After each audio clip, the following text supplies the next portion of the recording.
اقامت دین کا فرض عین یا فرض کفایہ ہونا یہ ہمارے پیش نظر ہے۔ پچھلی 2 نشستوں میں ہم اس پر گفتگو کر چکے ہیں۔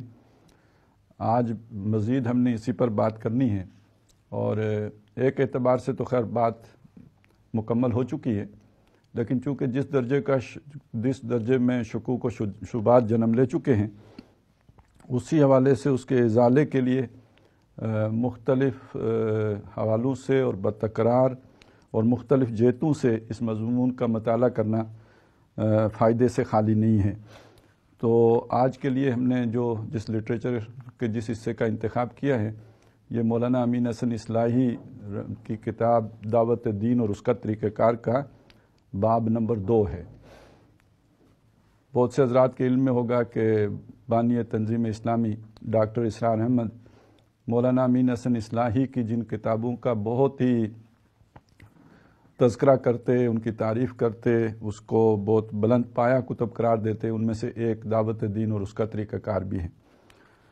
اس کا جو پہلا باب ہے اس میں زیادہ تر جو مروجہ طریقے تبلیغ ہیں ان کی غلطیوں کا بیان ہے، اور دوسرے باب میں انہوں نے عنوان باندھا ہے تبلیغ کس لیے، یعنی تبلیغ کرنے کا مقصد کیا ہے۔ تو سب سے جو ذیلی ہیڈنگ اس میں سب سے پہلے نمبر پر ہے، اس میں انہوں نے یہ بتایا ہے کہ تبلیغ جو انبیاء کو بھیجنے کا مقصد کیا تھا، انبیاء کی ضرورت کیا تھی۔ تو یہ کہ اس میں ایک بحث کی ہے کہ انسان کو اللہ تعالیٰ نے جس فطرت پر پیدا کیا ہے، اس فطرت پر رہتے ہوئے مزید اضافی طور پر انبیاء کی ضرورت اس لیے ہے کہ اس پر اتمام حجت ہو، اور تاکہ انسان کو یہ آخرت میں اللہ کے سامنے پیش کرنے کے لیے کوئی عذر، کوئی بہانہ اس کے پاس باقی نہ ہو۔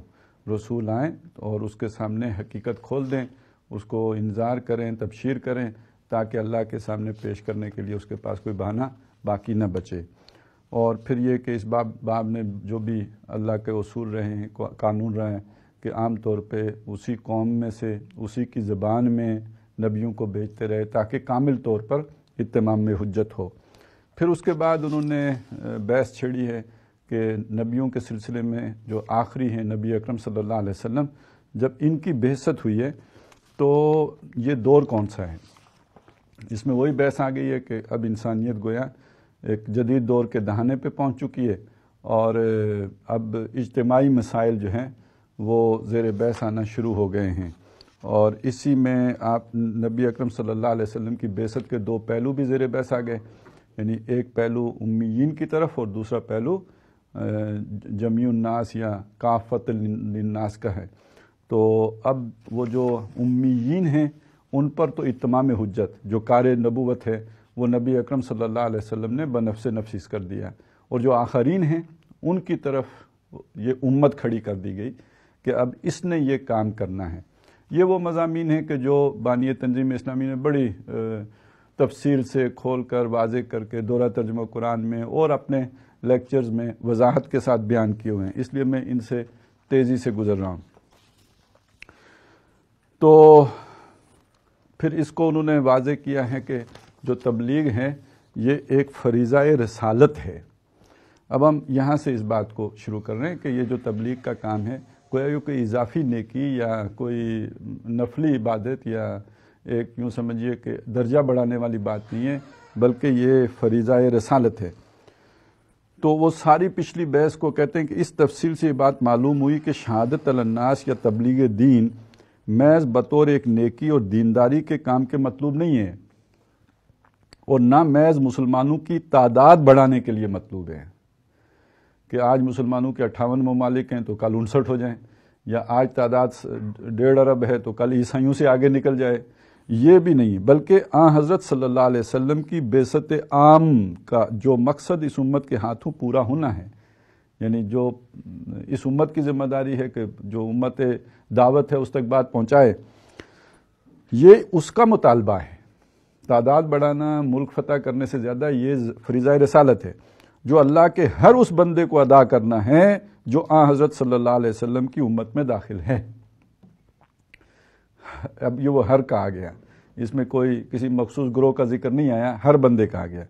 یہ ایک فریضہ رسالت ہے جو حضرت اچھا یہ بھی امین احسن اصلاحی کوئی عام آدمی نہیں ہے، یعنی جب ہم دین کی بات کرتے ہیں اور دین کے ایک فرائض وہ ہیں جیسے نماز کے مسائل ہیں یا عام جو ہماری وراثت کے قوانین ہیں، یہ تو کسی بھی عالم دین سے جو مستند عالم دین ہو، جو سند یافتہ ہو، جو مدرسے سے فارغ التحصیل ہو اور وہاں پہ اس نے کوئی تھوڑا سا بھی توجہ دی ہو تو آپ اس سے پوچھیں، اسے نہ بھی آتے ہوں تو بہرحال اس کی سورسز ہوں گی، وہ آپ کو بتا دے گا۔ لیکن دین کے بعض مسائل وہ ہیں کہ جو ہر عام عالم کے بس کی بات بھی نہیں ہے، جن میں سے یہ فرائض دینی کا جامع تصور یا وہ اقامت دین یا تبلیغ دین یا اس سطح کے جو مسئلے مسائل ہیں، تو یہ ذرا تھوڑا سا اس سے اوپر کی چیزیں ہیں، یہ ہر عالم کی بس کی بات نہیں ہے۔ یہ چند علماء جن کو اللہ تعالیٰ، ایک تو وہ ہے نا انہوں نے تحصیل علم کی ہے، کچھ صلاحیتیں بھی اللہ کی طرف سے گیون ہوں، وہ دونوں چیزیں جمع ہو کر پھر وہ عالم دین اس قابل ہوگا کہ وہ آپ کے سامنے ان چیزوں پر بحث کر سکے۔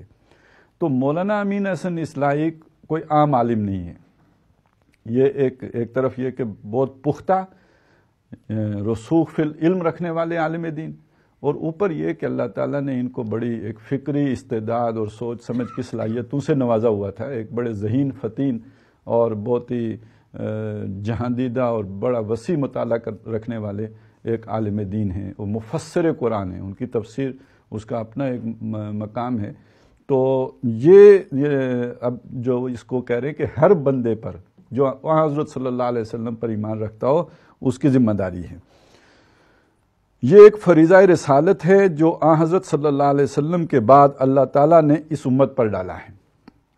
اگر مسلمان اس فرض کی ادائیگی میں کوئی کوتاہی کریں گے تو وہ اس فریضہ رسالت کی ادائیگی میں کوتاہی کریں گے جس کا بار اللہ تعالیٰ نے ان کے اوپر ڈالا ہے، اور اس کوتاہی کا لازمی نتیجہ یہ ہے کہ اللہ تعالیٰ ان کو خیر امت کے اس منصب سے محروم کر دے جس پر اس فرض کی ادائیگی کے لیے ان کو سرفراز فرمایا ہے۔ یہ پیچھے بحث میں آ چکا ہے کہ یہ خیر امت اس لیے بنی ہے کہ ان کو ایک اضافی ذمہ داری دی گئی ہے، اگر وہ ذمہ داری ادا نہیں کریں گے تو اس خیر امت کے منصب سے معزول کر دیے جائیں گے اور ساری دنیا کی گمراہی کا وبال ان کے سر آئے گا۔ اب یہ تو بالکل ایک نئی سیناریو ہے جو سامنے آ گیا کہ آج ہم کہتے ہیں کہ جی ہمیں ستایا مودی نے اور ہمیں جو ظلم کیا بش نے اور ہم پر جو ہے وہ سختیاں کر رہا ہے جو ہے وہ امریکہ، لیکن یہ کہ کل ہو سکتا ہے کہ ان کی غلطیوں کا اور ان کی گمراہیوں کا وبال بھی اس امت کے سر آ جائے، کیونکہ آج خلق پر اتمام حجت کا ذریعہ یہی ہے۔ اگر یہ اتمام حجت کے فرض کو ادا نہ کریں تو دنیا قیامت کے دن اللہ تعالیٰ کے سامنے اپنی گمراہیوں کے لیے یہ عذر کر سکتی ہے کہ تو نے جن کو شہداء علی الناس بنایا تھا اور جن پر ہماری رہنمائی کی ذمہ داری ڈالی تھی، انہوں نے ہمارے سامنے تیرے دین کی تبلیغ نہیں کی، ورنہ ہم ان ضلالتوں میں نہ پڑتے اور مسلمان اس الزام کا کوئی جواب نہ دے سکیں گے۔ یہاں تک اب بات کرنے کے بعد اب وہ بتا رہے ہیں اگر یہ ذمہ داری آپ ادا کرنا چاہتے ہیں تو اس کی شرائط کیا ہیں، کون کون سی شرطیں پوری کریں گے تو ذمہ داری ادا ہوگی۔ نماز ہے تو اس کی کچھ شرطیں ہیں نا، وہ پوری کریں گے تو نماز ادا ہوتی ہے، تو یہ ذمہ داری اس کا ایک انہوں نے اہمیت بتا دی، نہیں کریں گے تو خیر امت سے گر جائیں گے، اللہ کے سامنے ہو سکتا ہے الٹا ایک نئی مصیبت میں گرفتار ہو جائیں کہ ان کا وبال بھی آپ کے سر آ جائے، گمراہوں کا وبال بھی۔ تو اگر ادا کرنا چاہتے ہیں تو اس کی شرائط کیا ہیں، پری ریکوزٹس کیا ہیں جو پورے کرنے پڑیں گے، تو سنیے۔ پہلی شرط، بلکہ اس سے پہلے انہوں نے شرائط کے حوالے سے ایک تمہیدی پیراگراف دیا ہے، وہ بھی پڑھ لیتے ہیں۔ شہادت علی الناس یا تبلیغ عام کی یہ ذمہ داری صرف اتنے سے ادا نہیں ہو سکتی کہ دنیا میں مسلمان نامی ایک گروہ موجود ہے، خواہ شہادت علی الناس کا یہ فرض انجام دے یا نہ دے، اور نہ الٹی سیدھی حرکتوں تدبیروں سے ادا ہو سکتی ہے، جس پر کتاب کے شروع میں ہم تنقید میں بتا چکے ہیں، یہ طریقہ وہ طریقہ، اس طرح مطلب کوئی مناظر بھیج کر افریقہ میں یا کوئی کتابیں لکھ کر اس طرح نہیں ادا ہو سکتی۔ ان تدبیروں سے نہ صرف یہ کہ دعوت حق کے مقصد کو کوئی فائدہ نہیں پہنچا بلکہ الٹا ان سے شدید نقصان پہنچا۔ یہ ایک نہایت اہم فریضہ رسالت کی ادائیگی ہے، اس وجہ سے ضروری ہے کہ اس کو ان شرائط کے ساتھ انجام دیا جائے جن شرائط کے ساتھ اللہ تعالیٰ نے اس کو انجام دینے کا حکم دیا ہے، اور جن شرائط کے ساتھ حضرات انبیاء علیہ السلام نے اس کو انجام دیا ہے۔ یہاں ان بعض شرائط کی طرف اشارہ کرنا چاہتے ہیں جو اس فرض کی ادائیگی کے لیے ناگزیر ہیں۔ اب وہ آ رہے ہیں۔ پہلی شرط، اس شہادت کی پہلی شرط یہ ہے کہ ہم جس دین حق کے شاہد ہیں، یعنی گواہ ہیں، جس کی گواہی ہم نے دینی ہے، پہلے صدق دل کے ساتھ اس پر خود ایمان لائیں۔ حضرات انبیاء کرام علیہم السلام جس حق کی دعوت دیتے تھے پہلے اس پر خود ایمان لاتے تھے، اپنے آپ کو اس حق سے بالاتر نہیں سمجھتے تھے۔ اب اس کے نیچے انہوں نے وہ آیت دی ہے سورہ بقرہ کی، آمن الرسول بما انزل الیہ من ربہ والمؤمنون، یعنی پہلے خود مانو پھر دوسروں کو دعوت دو۔ اب اس کے بعد دوسری شرط آ گئی، اور اس میں یہ بھی کہ اور کوئی چلے نہ چلے، میں نے تو چلنا ہے، انا اول المؤمنین انا اول المسلمین، یعنی ایک یہ ہوتا ہے کہ پہلے جمگٹھا بن جائے، مل کے چلیں گے، ایک یہ کوئی چلے نہ چلے میں نے تو چلنا ہے، تو ایک یہ انداز، پہلی شرط یہ ہے۔ دوسری شرط یہ ہے کہ آدمی جس حق پر ایمان لایا ہے اس کی زبان سے شہادت دے۔ جو شخص ایک حق پر ایمان لایا اگر اس کو ظاہر کر سکنے کے باوجود ظاہر نہیں کرتا تو وہ گونگا شیطان ہے۔ یہ انورٹڈ کاماز میں یعنی اشارہ اس حدیث کی طرف ہو گیا جس میں کسی گونگے شیطان کا ذکر ہے۔ وہ قیامت کے دن اس پر حق کو چھپانے کا وہی جرم عائد ہوگا جو یہود پر عائد ہوا۔ کیا وَإِذَا أَخَذَ اللَّهُ مِيثَاقَ الَّذِينَ أُوتُوا الْكِتَابَ لَتُبَيِّنُنَّهُ لِلنَّاسِ، کہ وہ لَتُبَيِّنُنَّهُ لِلنَّاسِ کہ تم لازماً اس کو لوگوں کے لیے کھولو گے، وَلَا تَكْتُمُونَهُ اور تم اسے چھپاؤ گے نہیں۔ اور یاد کرو کہ جب اللہ نے ان لوگوں سے عہد لیا جن کو کتاب دی گئی کہ تم لوگوں کے سامنے اس کتاب کو اچھی طرح ظاہر کرنا، اسے چھپانا مت۔ اس معاملے میں مصلحت بینی جو کچھ بھی ہونی چاہیے وہ دراصل حق کی خاطر ہونی چاہیے کہ اس کا اظہار صحیح طریق پر، صحیح محل میں، صحیح مخاطب کے سامنے ہو، تاکہ دعوت حق کا تخم بار آور ہو۔ یعنی مصلحت اپنی مقاصد کے لیے، اپنے مفادات کے لیے نہیں ہونی چاہیے، میری جان بچ جائے یا ہمارا یہ نقصان نہ ہو جائے، قومی نقصان نہ ہو جائے۔ اگر مصلحت یہ ہو کہ بھئی ٹھیک وقت پر، صحیح جگہ پر، صحیح انداز میں بات پہنچ، یہ مصلحت تو ہو سکتی ہے، لیکن یہ نہیں ہو سکتی کہ میرا یہ نقصان اس سے میں بچ جاؤں یا قومی نقصان سے بچا جائے۔ اگر آدمی حق کو نظر انداز کر کے مجرد اپنے ذاتی مفاد کے پیش نظر ایک امر حق کے اظہار سے جی چراتا ہے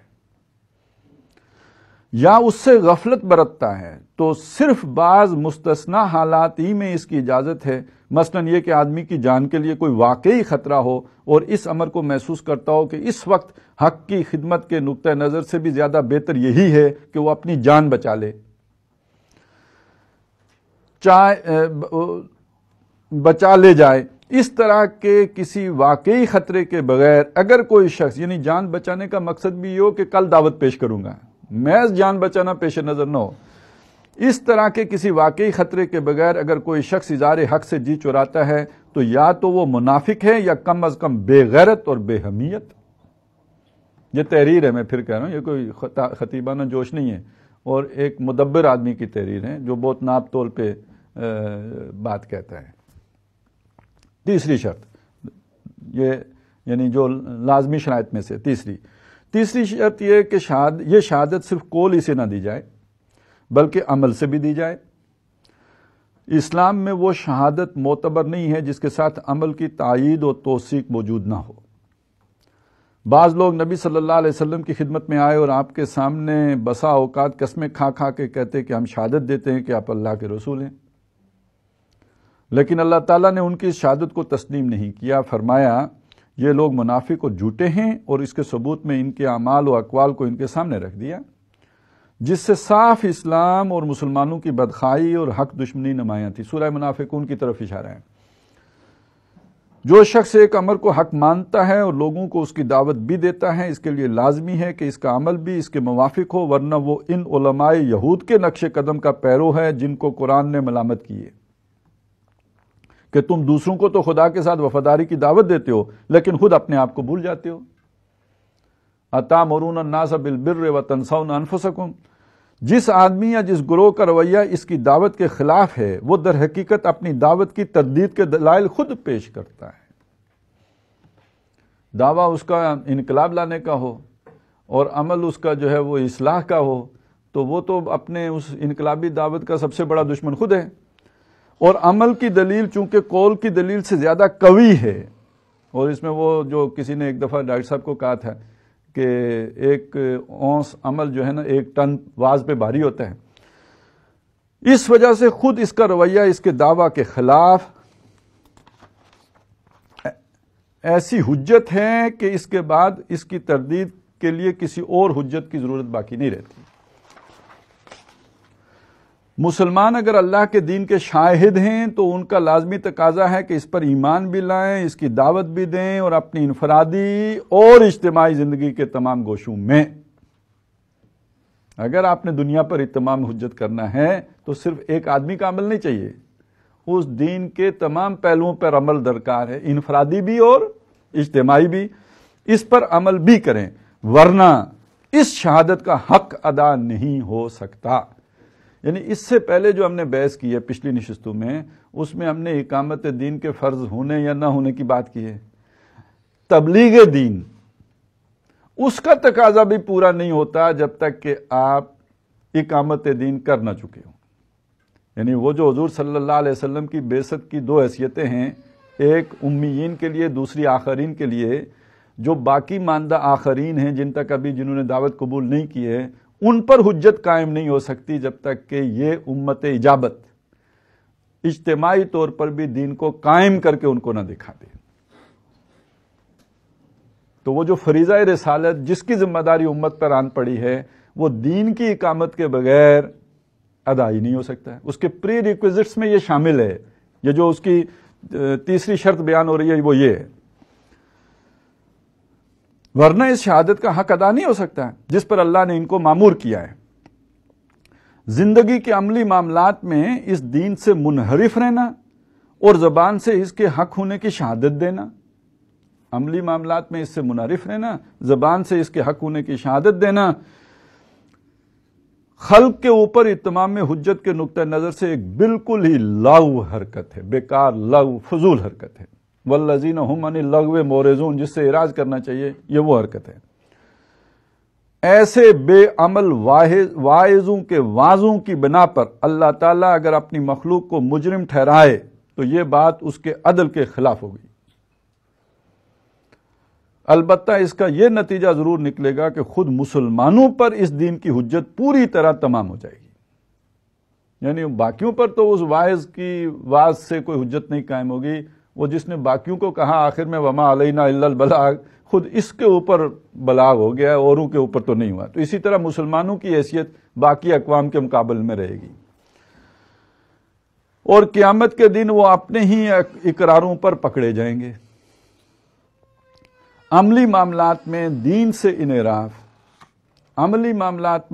سے انحراف کی جو شکلیں قابل درگزر ہیں ان کو قرآن نے خود بیان کر دیا ہے، اور ساتھ ہی ان کا علاج بھی بتا دیا ہے.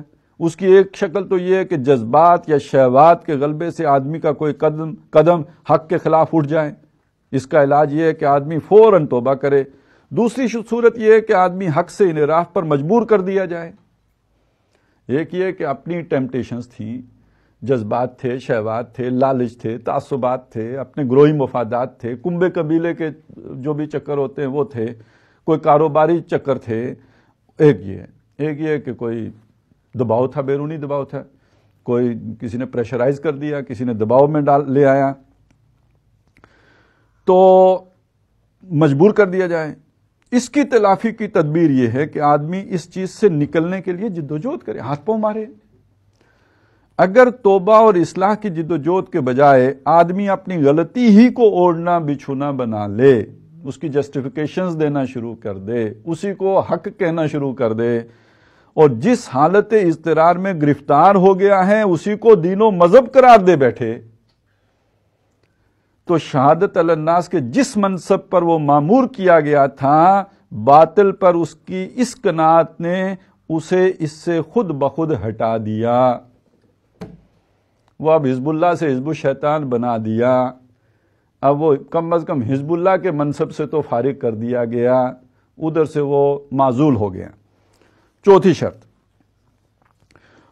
شرط یہ ہے کہ یہ شہادت ہر قسم کی قومی و گروہی عصبیت سے بالا تر ہو کر دی جائے. قومی اور گروہی، اس میں قوم، مسلمان بھی ایک قوم کی حیثیت بھی رکھتی ہے نا. 2 قومی نظریے میں مسلمان ایک قوم ہے. علاقائی میں پھر اب جو یہ ممالک بن گئے، ایران، توران، افغان، یہ وہ، پھر اس میں پنجابی، پٹھان، سندھی، بلوچی، یہ بھی آ جائے گا. اور گروہ کے اندر پھر ایک وہ چھوٹے چھوٹے گروہ بھی آ جاتے ہیں نا، جیسے ہمارے مسلکی گروہ ہیں، یا یہ کہ کوئی اجتماعیت بنائی ہے تو اس کا بھی ایک تعصب وجود میں آ جاتے ہیں. اس سے بالاتر ہو کے دی جائے. اور نہ کسی قوم کی دشمنی، یعنی اس کی ضد، اس کی دشمنی، عداوت ہمیں اس حق سے منعرف کر سکے جس کے ہم داعی ہیں. سچی بات دشمن میں بھی ہو تو اس کا اقرار ہونا چاہیے. آپ کو سر سید احمد خان سے جتنی بھی قد ہو، اگر کوئی اچھی بات سر سید احمد خان نے کی ہے تو اس کو ماننے میں، اس کا اعتراف کرنے میں، ان کی لمبی داڑھی کی تعریف کرنے میں، ان کے گھر کا پردہ جو جس طرح کا تھا اس کا بیان کرنے میں، انہوں نے جس طرح جو ہے نا اپنی کوٹھی بیچ کر حضور صلی اللہ علیہ وسلم کی شان میں گستاخی کے خلاف کتاب لکھنے کے جو ایک ایثار کیا اس کا ذکر کرنے میں، ان کی وہ دشمنی جو ہے آڑے نہیں آنی چاہیے جس کے ہم، اور نہ کسی قوم کی حمایت و حمیت کا جذبہ اس سے ہمیں منعرف کر سکے. نہ کسی کی محبت، نہ کسی کی نفرت. لا یجرمنکم شنآن قوم علی الا تعدلوا اعدلوا هو اقرب نہ دشمنی. اور اسی طرح ولو علی انفسکم او الوالدین والاقربین، کسی کی محبت بھی نہیں، کسی کی دشمنی بھی نہیں. اپنے مخالفوں کے مقابلے. اچھا اب یہ ایک آج جو مسلمان ہیں نا، یہ جو کچھ بھی 9/11 کے بعد ہوا یقیناً ظلم ہوا، اس ظلم نے ہمیں ایک ری ایکشن کی نفسیات سے دوچار کر دیا جس میں نفرت اور عداوت شامل ہو گئی مغرب کی. تو اب ہمارے دیکھنے کا انداز جو ہے اس میں عدل نہیں رہا. اب ایسی نفرت کہ مغرب کی ہر شے، موٹر سائیکل بھی برا. وہ جو لوگ اس کیفیت میں گئے ہیں تو وہ تو کہتے ہیں جی یہ فی نفس ہی موبائل بھی شر، یہ خود ہی شر، اور مغرب سے آنے والی ہر شے شر. تو ادھر سے تو اگر بادل بھی آئیں تو ان کو بھی واپس پھیر دینا چاہیے کہ مغرب سے آ رہے ہیں. اپنے مخالفوں کے مقابلے میں ہمیں جس طرح بے لاگ ہونا چاہیے اس کی تعلیم قرآن نے ان الفاظ میں دی ہے. یا ایھا الذین آمنوا کونوا قوامین للہ شہداء بالقسط. اے وہ لوگوں جو ایمان لائے ہو، اللہ کے لیے کھڑے ہو جاؤ. کونوا قوامین للہ، اللہ شہداء گواہ ہوتے ہوئے، بالقسط انصاف کے. ولا یجرمنکم شنآن قوم علی الا تعدلوا، اور کسی قوم کی دشمنی تمہیں آمادہ نہ کر دے کہ تم عدل کا دامن ہاتھ سے چھوڑ بیٹھو. اعدلوا، عدل سے کام لو. ہوا اقرب للتقوی، یہ تقوی کے زیادہ قریب ہے. اور اسی طرح یا ایھا الذین آمنوا کونوا قوامین بالقسط شہداء للہ، اے وہ لوگوں جو ایمان لائے ہو حق پر جمے رہو اللہ کے لیے اس کی شہادت دیتے ہوئے. ولو علی انفسکم او الوالدین والاقربین، اقربین اپنے خلاف ہو، والدین کے خلاف جاتی ہو، قریبی رشتہ داروں کے خلاف جاتی ہو. 5ویں شرط، یعنی چوتھی شرط یہ ہے کہ نفرت اور عداوت سے پاک ہو کے دعوت دی جائے. 5ویں شرط یہ ہے کہ اس پورے حق کی شہادت دی جائے جو خدا کی طرف سے اترا ہے. مطلب کہ حق کی شہادت نہ دی جائے. ایک آپ کے خلاف بھی جا سکتا ہے تو وہ صفحہ گھر میں رکھ لیا، باقی ساری صورتیں سنا دیں اور ایک صورت غائب کر دی. یہ یہودی کرتے تھے نا، آدھا دکھاتے تھے آدھا چھپاتے، زیادہ چھپاتے تھے تھوڑا دکھاتے تھے. تو چھپاؤ کچھ نہ. کسی ملامت یا مخالفت کے اندیشے سے اس میں کوئی چیز کم نہ کی جائے. جن چیزوں کی شہادت انفرادی زندگی کے فرائض میں ہے ان کی شہادت افراد اپنی انفرادی زندگیوں میں دیں. دیانت، امانت، نماز، روزہ، یہ جو ہے سچ، سچائی. نماز ہر شخص پڑھے، روزہ ہر شخص رکھے، زکوٰۃ ہر صاحب مال دے، حج ہر صاحب استطاعت کرے، نیکی، دیانتداری، راست بازی اور پاک بازی کی زندگی ہر مسلمان اختیار کرے. البتہ جن چیزوں کی شہادت کے لیے اجتماعی زندگی کی شرط ہے اس کے لیے افراد کا فرض ہے کہ وہ جماعتی زندگی پیدا کرنے کے لیے جد و جہد کریں. اس کے بغیر وہ شہادت ادا نہیں ہو سکتی. لہٰذا اب یہ ایک نیا فرض آ گیا ان کے اوپر کہ وہ جماعتی زندگی، اب وہ انفرادی معاملہ نہیں رہا، اب جماعتی زندگی چاہیے. اور جب وہ وجود میں آ جائے تو اس کی شہادت دیں. اس میں ایک جماعت تو ہوتی ہے نا ریاست کی سطح پر جماعت. اگر بالفرض ریاست کی سطح پہ جماعت نہیں ہے تو آپ نے جو ایک اجتماعی بنائی ہے آج کے دور میں جس کی اجازت ہے، ایک سوشل ایوولوشن کے نتیجے میں مل گئی، آپ اپنی جماعت بنا سکتے ہیں. تو گویا وہ جماعت بحیثیت مجموعی اس عدل کا، چونکہ وہ رسالت کی بات کر رہی ہے، فریضہ رسالت ادا کرنے کی بات کر رہی ہے، تو ایسا نہیں ہے کہ اس کے لیے اب کوئی عدل اور وہ ذمہ داریاں اس کے اوپر عائد ہی نہیں ہوتی کہ جناب ہم تو وہ ان کا احتساب تو اس لیے ہو سکتا تھا کہ وہ الجماعت تھی، اور تو ہم تو چونکہ الجماعت نہیں ہیں لہذا ہمارا احتساب بھی نہیں ہو سکتا.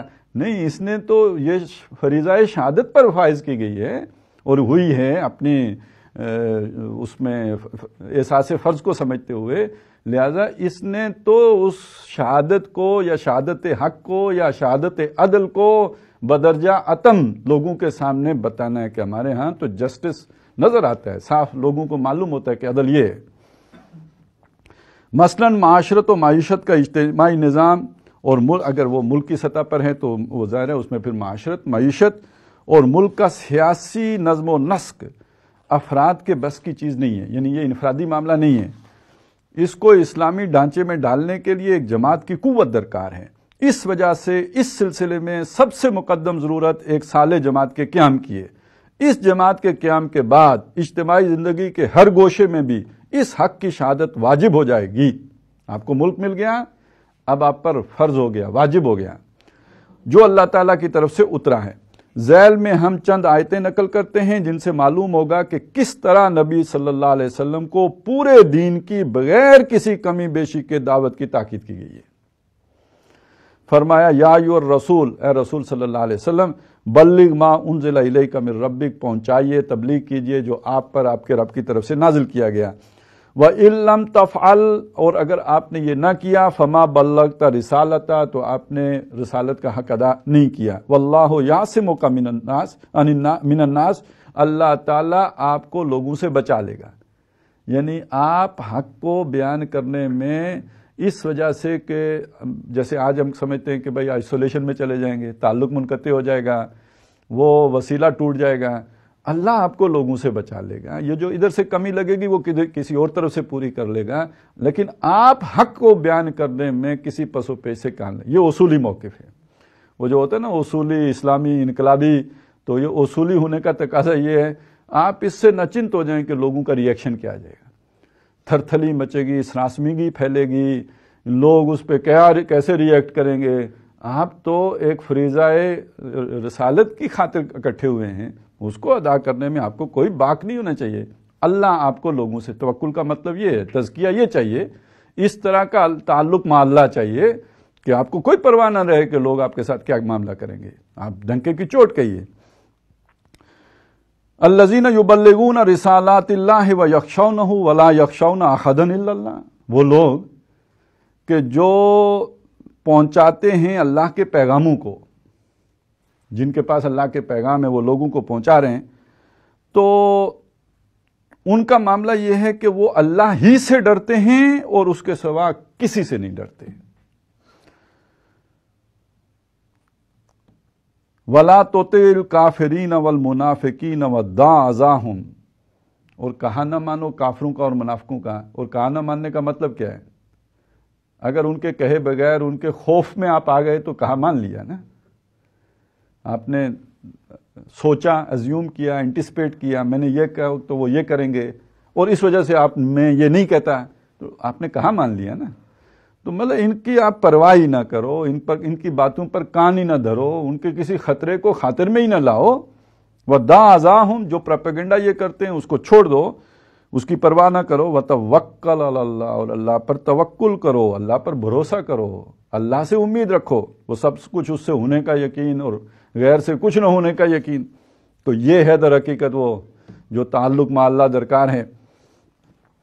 اور پھر انہوں نے سورہ شورا کی آیت جو 15 ہے وہ کوٹ کیے، فَلِذَٰلِكَ فَادْعُ. وہ پس منظر آپ کے ذہن میں کوئی نہیں سنے گا آپ کی بات کو، لیکن آپ اسی کی دعوت دیں. فَلِذَٰلِكَ فَادْعُ وَاسْتَقِمْ كَمَا أُمِرْتَ، ڈٹے رہیے جیسے آپ کو حکم دیا گیا ہے. وَلَا تَتَّبِعْ أَهْوَاءَهُمْ، ان کی خواہشات کی آپ پیروی نہ کریں. وَقُلْ آمَنْتُ بِمَا أَنزَلَ اللَّهُ مِنْ کتاب، اور کہیے کہ جو مجھ پر کتاب اتاری میں تو اس پر ایمان لایا، میں مجبور ہوں اس کو پہنچاؤں، اور میں اس سے ذرا بھی انحراف یا جو اس سے سر منہ دائیں بائیں میں نہیں ہو سکتا. چھٹی شرط یہ ہے کہ جب ضرورت دائی ہو اللہ کے دین کی شہادت جان دے کر دی جائے.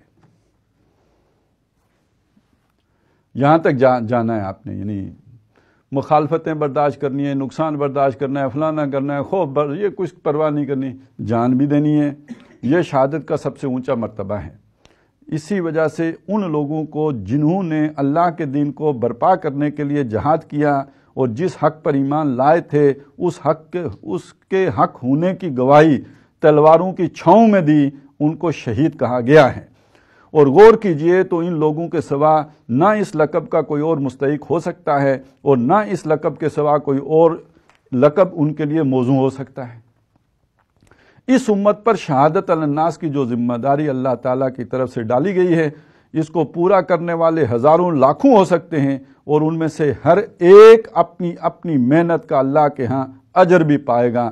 لیکن جنہوں نے اس راہ میں اپنا پورا سرمایہ زندگی لگا دیا اور اپنے سر دے کر حق کی گواہی دی، در حقیقت وہی اس بات کے اہل ہیں کہ ان کو شہید کا لقب ملے، کیونکہ ایک چیز کے حق ہونے کی اس سے بڑی شہادت کوئی اور نہیں ہو سکتی کہ آدمی اس کی حمایت و نصرت کی راہ میں اپنا سر کٹا دے۔ پس جو ہمت ور یہ بازی کھیل گیا، اس نے وہ شہادت دے دی جس کے بعد شہادت کا کوئی اور درجہ باقی نہ رہا۔ اب یہ شرائط جو تھی وہ یہاں پوری کر کے اب وہ کہتے ہیں کہ مسلمانوں کا فرض منصبی کیا ہے، منصب وہ جو خیر امت ہونے کا منصب ہے، اس بنیاد پر مسلمانوں کا فرض کیا ہے۔ یہی فریضہ رسالت ہے جس کی وجہ سے اس امت کو خیر امت کہا گیا۔ اگر مسلمان اس فرض منصبی کو بھلا دیں تو یہ دنیا کی قوموں میں سے بس ایک قوم ہے۔ نہ ان کے اندر کوئی خاص خوبی ہے، نہ کوئی خاص وجہ فضیلت، اور نہ پھر اللہ تعالیٰ کو اس بات کی پرواہ ہے کہ وہ دنیا میں عزت کے ساتھ زندگی بسر کر رہے ہیں یا ذلت کے ساتھ، بلکہ اس فرض کو فراموش کر دینے کے بعد وہ اسی طرح اللہ تعالیٰ کی ایک معتوب قوم بن جائیں گے، جس طرح دنیا کی دوسری قومیں جو خدا کی طرف سے کسی منصب پر سرفراز کی گئی تھیں، اپنا فرض انجام نہ دینے کی وجہ سے معتوب ہو گئیں۔ خاص طور پہ یہود کا مسئلہ ہے۔ چنانچہ جس آیت میں مسلمانوں کے خیر امت ہونے کا ذکر ہے، اسی میں ان کی ذمہ داری بھی واضح کر دی گئی ہے۔ کنتم خیر امت اخرجت للناس تأمرون بالمعروف وتنہون عن المنکر وتؤمنون باللہ، سورہ آل عمران کی آیت نمبر 110۔ تم بہترین امت ہو، لوگوں کی رہنمائی کے لیے مبعوث کیے گئے ہو، معروف کا حکم دیتے ہو، منکر سے روکتے ہو، اور اللہ پر ایمان رکھتے ہو۔ اسی جماعتی فرض کو ادا کرنے کی باضابطہ صورت خود اللہ تعالیٰ کی بتائی ہوئی یہ ہے، وَلْتَكُن مِّنكُمْ أُمَّةٌ، یہ اس آیت کا اصل مفہوم ہے۔ يَدْعُونَ إِلَى الْخَيْرِ وَيَأْمُرُونَ بِالْمَعْرُوفِ وَيَنْهَوْنَ عَنِ الْمُنكَرِ وَأُولَٰئِكَ هُمُ الْمُفْلِحُونَ، یعنی تم میں اور چاہیے کہ تم میں سے ایک گروہ ایسا ہو جو نیکی کی دعوت دے، معروف کا حکم کرے اور منکر سے روکے، اور یہی لوگ فلاح پانے والے ہیں۔ آج ہم یہ آیت پڑھ کے تو اس کے معنی مختلف جماعتیں اپنی جماعت کا وجود لیتی ہیں، ہم بھی کہتے ہیں اس سے مطلب تنظیم اسلامی۔ تو اس کا جو اصل مفہوم ہے وہ کیا ہے؟ مدینے میں نازل ہوئی، حضور صلی اللہ علیہ وسلم کی موجودگی میں نازل ہوئی، سورہ آل عمران جو سن 3 ہجری میں نازل اس میں اتری ہے یہ آیت۔ تو مطلب کیا ہے؟ وہاں کوئی علیحدہ جماعت بنانے کا، مسلمانوں کے اندر ایک نئی جماعت بنانے کا حکم دیا جا رہا ہے؟ نہیں، الذین ان مکناہم فی الارض، جن کو اقتدار ملا ہے، یعنی ایک مسلمانوں کی اجتماعی ذمہ داری ہے، انہوں نے اپنی ایک حکومت تشکیل دی ہے۔ اس حکومت کے فرائض منصبی میں یہ شامل ہے کہ وہ پوری دنیا میں امر بالمعروف اور نہی عن المنکر کریں۔ تو چونکہ وہ حکومت مسلمانوں نے بنائی ہے، لہذا وہ جب وہ کام کرے گی تو مسلمانوں کی طرف سے اس ذمہ داری کو ادا کرے گی، یہ باقیوں کی طرف سے کفایہ ہو جائے گا۔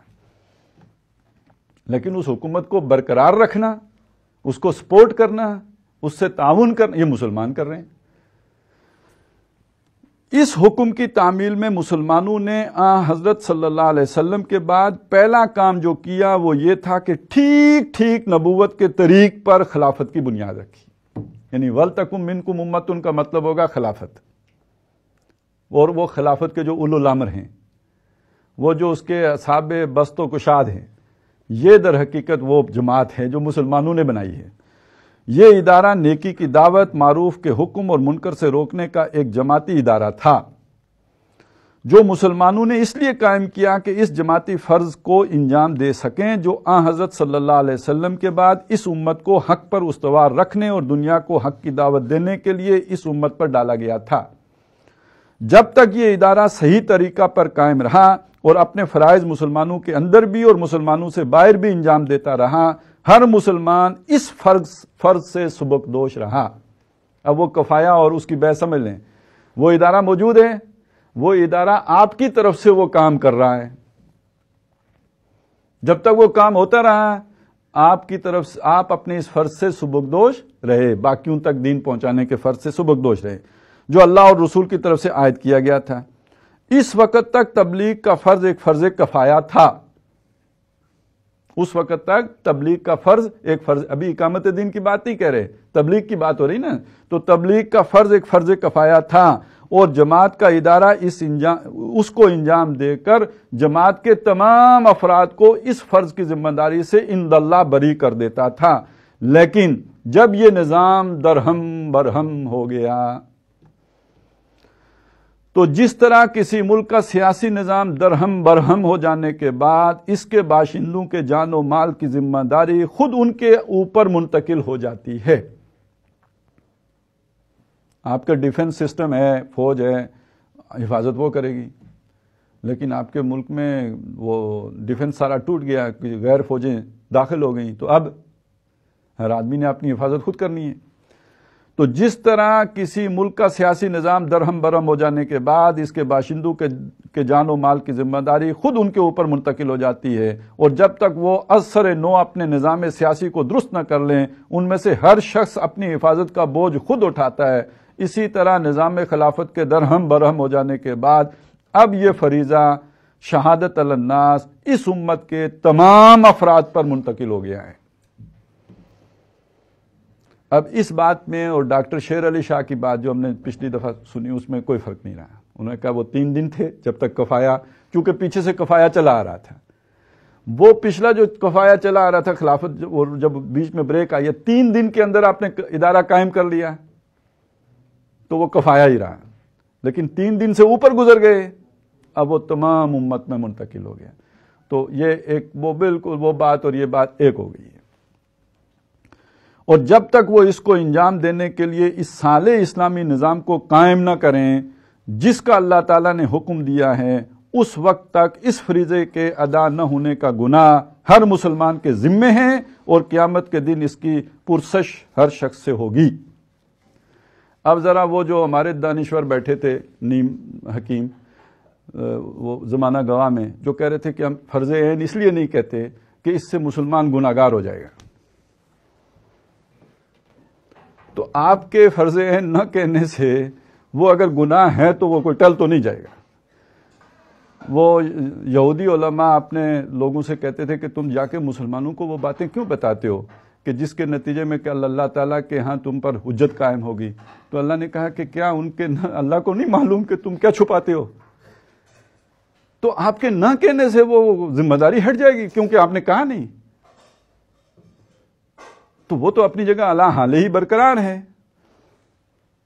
تو ہر ایک سے اس کی پرسش ہوگی، پوچھا جائے گا اس سے۔ خلاصہ بحث، اس پوری تفصیل کا خلاصہ یہ ہے کہ آن حضرت صلی اللہ علیہ وسلم پر تمام دنیا میں قیامت تک کے لیے تبلیغ دین کی جو ذمہ داری ڈالی گئی تھی، اس کی طرف نبی کریم صلی اللہ علیہ وسلم نے رہنمائی فرما کر اللہ تعالیٰ کی طرف سے اس کی تکمیل کا کام اپنی امت کے سپرد فرمایا، تاکہ یہ امت ہر ملک، ہر قوم، ہر زبان میں قیامت تک اس دین کی تبلیغ کرتی رہے۔ دوسرا، اس تبلیغ کے لیے اللہ تعالیٰ کی طرف سے یہ شرط مقرر ہے کہ یہ دل سے کی جائے، زبان سے کی جائے، عمل سے کی جائے، بلا تقسیم و تفریق پورے دین کی جائے، بے خوف لومۃ لائم کی جائے، بے رو اور رعایت کی جائے، اور اگر ضرورت دائی ہو تو جان دے کر کی جائے۔ 3، اس جماعتی فرض کی ادائیگی کا باضابطہ ادارہ خلافت کا تھا، اور جب تک یہ ادارہ موجود تھا ہر مسلمان اس فرض کی ذمہ داریوں سے سبکدوش تھا، اور اب یہ ادارہ نہیں ہے تو ہر مسلمان گنہگار ہے۔ وہ اوپر ہم نے اس کو پڑھ لیا، اور اس سے یہ بات سمجھ میں آ گئی، واضح ہو گئی کہ در حقیقت تمام علماء حقانی کے یہ وہ علماء جو واقعی علماء کہلانے کے قابل ہیں، ان کے ہاں اس معاملے میں کوئی دو آراء نہیں ہے، ان کا ذہن بالکل واضح ہے، اصطلاحات کا فرق ہو جاتا ہے۔ اس کو میں تھوڑا سا آپ کے سامنے واضح کر دوں۔ مثلاً یہ چیز دیکھیں کہ ایک عرصے کے بعد امت میں یہ سوچ پیدا ہوئی کہ ہم نے یہ کام بھی کرنا ہے، خاص طور پہ پچھلی صدی میں احیائی تحریکوں کے نتیجے میں ابھری۔ تو شروع میں جو اصطلاح لی گئی وہ حکومت الہیہ کی اصطلاح تھی۔ پھر جب اس تصور کو قرآنی اصطلاحات کا جامع پہنایا گیا تو اس میں اقامت دین کو بھی شامل کیا گیا۔ اچھا، اقامت دین قرآن مجید میں کوئی نیا تو شامل نہیں ہوا، وہ پہلے سے موجود تھا۔ جب وہ کانسیپٹ نہیں ہے اور وہ الفاظ وہاں ہیں تو ان کی کوئی تعویل کی گئی ہوگی، کوئی معنی تو ان کو پہنائے گئے ہوں گے۔ تو جو قدیم سے چلے آ رہے ہماری روایت میں ان کے معنی ہیں، اس میں آپ نے تعلیم دی تو اقامت دین کیا، آپ نے کوئی کتاب لکھی تو اقامت دین کیا، آپ نے مدرسہ قائم کیا تو اقامت دین کیا، آپ نے کسی مسئلے کی تنقیح کر دی تو اقامت دین کیا۔ تو ہمارے روایتی حلقوں میں اقامت دین کے مفہوم میں وہ ساری چیزیں شامل ہیں اور حکومت قائم کرنا شامل نہیں ہے۔ یہ مولانا مودودی اور ان لوگوں نے پھر وہ اقامت دین کی جب اصطلاح اس خاص معنی میں انہوں نے استعمال کی ہے، ہماری روایتی علم میں اس معنی میں مستعمل نہیں ہے، اس سے بھی ایک کنفیوژن پیدا ہو جاتی ہے۔ لیکن کیا وہ کانسیپٹ ہی روایتی حلقوں میں موجود نہیں ہے؟ وہ اصطلاح تو نہیں ہے، ٹھیک ہے، مان لیا اقامت دین کی اصطلاح کا وہ معنی نہیں ہے، لیکن کیا وہ تصور ہی نہیں تھا روایتی حلقوں میں؟ یہ اگر کوئی مانتا ہے تو بالکل غلط مانتا ہے۔ وہ تصور موجود تھا، وہ اپنی اصطلاح تھی ان کی، وہ نسب امارت کی اصطلاح ہے۔ آپ نے اگر کسی سے پوچھنا ہے نا نسب امارت کی حیثیت کیا، پھر آپ کو پتہ چلے گا۔ آپ کہیں گے اقامت دین کا مفہوم کیا، وہ پھر ایک نئی کہانی کھل جائے گی وہاں پہ۔ لیکن آپ ان سے یعنی فتویٰ مانگنا تو آپ کا کام ہے نا، اور صحیح الفاظ میں مانگنا آپ کا کام ہے، پھر پتہ چلے گا کہ فتویٰ کیا آتا ہے۔ آپ نے الفاظ کا جو ہے استعمال ہی غلط کر لیا تو فتویٰ اس کے مطابق آئے گا۔ تو جب اقامت دین کا کہیں گے تو پھر وہ کنفیوژن رہے گی، جب آپ نسب امارت کا پوچھیں گے تو اب آپ کے سامنے وہ مسئلہ زیر بحث آئے گا جو آپ کے دل میں ہے، جو آپ پوچھنا چاہتے ہیں۔ تو اس طرح کی اب ظاہر ہے کچھ لوگوں پر تو یہ چیزیں کلیئر نہیں ہوتی، مغالطوں میں مبتلا ہوتے ہیں، ان کو کلیئر کرنا پڑتا ہے۔ اور کچھ سیانے جو تلبیس پیدا کرنا چاہتے ہیں، تلبسون الحق کا بالباطل کرنا چاہتے ہوتے ہیں، وہ ٹھیک انہی چیزوں کو نشانہ بناتے ہیں۔ وہ خود کلیئر ہوتے ہیں لیکن دوسروں کو کنفیوز کرنے کے لیے پھر ان چیزوں کو ذریعہ بنا کے، سہارا بنا کے، آڑ بنا کے، ملتبس کر کے لوگوں کے سامنے پیش کر دیتے۔ اب جن پر وہ نہیں ہوتی وہ پھر حیران کھڑے ہو جاتے، جیسے جنگل میں شیطانوں نے کسی شخص کو حیران کر دیا ہو، اب ان کو بلاؤ ہماری طرف آؤ تو وہ کہتے ہیں یار یہ کیا بات، ہم تو صحیح رخ پہ جا رہے تھے، یہ کون سی نئی بات آ گئی۔ تو یہ ہے اصل میں ساری اس کا پس منظر، بیک گراؤنڈ، اور اس میں روایت کی ہماری جو ہے اس میں اور یہ جو بھی احیائی تحریکوں میں ان کوئی بود نہیں ہے، کوئی دوری نہیں ہے، کوئی اختلاف نہیں ہے، کوئی تضاد نہیں، اصطلاحات مختلف ہیں، اپنے اپنے جو ہے وہ وضع کی ہوئی اصطلاحات ہیں، لیکن یہ کہ ان تصورات میں بالکل ہم آہنگی ہے، یکسانیت ہے۔ اب وہ لوگ کہ جو کہتے ہیں جی علماء حقانی نے یہ بات، ان کا یہ معاملہ، ان کا اس طرح، معلوم ہوتا ہے کہ ان کے علماء حقانی بھی کوئی اپنے خود تراشیدہ، خود ساختہ ہی ہیں، کوئی نیم ملا قسم کے لوگ ہیں جن کو انہوں نے سمجھ لیا یہ علماء حقانی ہیں، وگرنہ علماء حقانی کی آراء تو ہم نے پڑھ لی، دیکھ لیا، سن لیا، وہ تو یہ۔ تو اس اعتبار سے جو بھی ہمارے سننے والے سامعین، قارئین جو بھی ہیں، ان کو اس معاملے میں بالکل کلیئر رہنا چاہیے، ہر شک و شبہے سے بالا رہنا چاہیے۔ وہ ہمارے خالص روایتی حلقوں کے لوگ ہوں، یہ اصلاحی صاحب کا تو شمار اچھے خاصے عقل پرست لوگوں میں ہوتا ہے، اس طرح کے لوگ ہوں، یا یہ کہ ہماری احیائی تحریکوں سے وابستہ لوگ ہوں، اس معاملے میں ان کی سوچ میں کوئی اختلاف نہیں ہے، سب وہ جو آج کل کہتے ہیں نا ایک پیج پر ہیں۔ تو اقامت دین کی فرضیت اور ہر مسلمان اگر اس کو پورا نہ کیا جائے اور وہ ادا نہ ہو تو ہر مسلمان کے گناہگار ہونے کے معاملے میں بالکل ایک سی سوچ پائی جاتی ہے۔ تو اللہ تعالیٰ اس معاملے میں ہمیں کلیئرٹی اور کردار اور عمل کی یکسوئی عطا فرمائے، آمین یا رب العالمین۔